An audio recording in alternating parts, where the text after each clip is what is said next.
Understanding your white balance is so important. Find out why in today's video.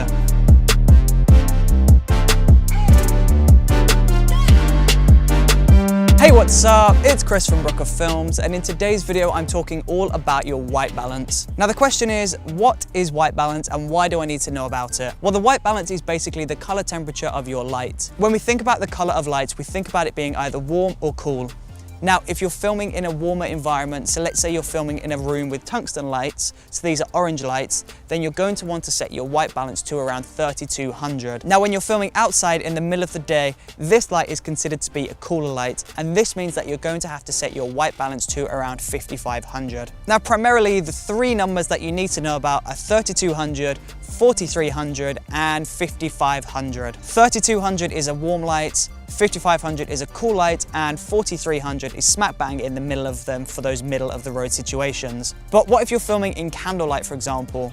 Well, you're gonna need to drop your white balance to lower than 3200, so you wanna get that down to around 2000. But why do we need to understand color balance? What's the point in understanding all of these numbers and how they correspond with the color of the light? By understanding the temperature of your light, you're going to be able to adjust the settings inside of your camera corresponding to the light, and this means that your footage is going to look the way that it should. When you're filming outside in the middle of the day and you should be using 5500, but you use 3200, for example, the color of your footage is going to look very, very blue. And this is a lot of work in the edit to pull this back up to look normal. Now, the same applies for when you go the other way. If you're filming inside in a tungsten warm environment and you use a white balance of around 5500, then it means that your footage is going to look really orange and really ugly. And this in turn will be a nightmare to fix in the edit. Now, when we're looking at the world through our own eyes, naturally we are color balanced automatically. We don't have to think about numbers, we don't have to do any of that, we just see what we see.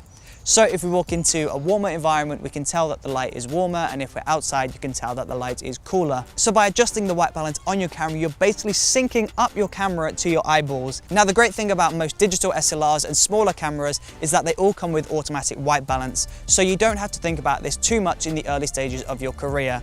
But as you start to develop and start to use more professional cameras, you'll notice that you have the ability to change your white balance, and understanding how to use your white balance will really affect the way that you think about the color temperature of your shots. It's a simple tip and it takes a little bit of time to get your head around it, but once you fully understand white balance and how it affects your image, this can really help to transform the way that you take your photos. If you enjoyed watching this video, then please do let me know in the comment section below, and don't forget to subscribe if you would like to see more videos like this one in the future. Thank you ever so much for watching. I really do truly appreciate it. I hope you're having the most incredible day today.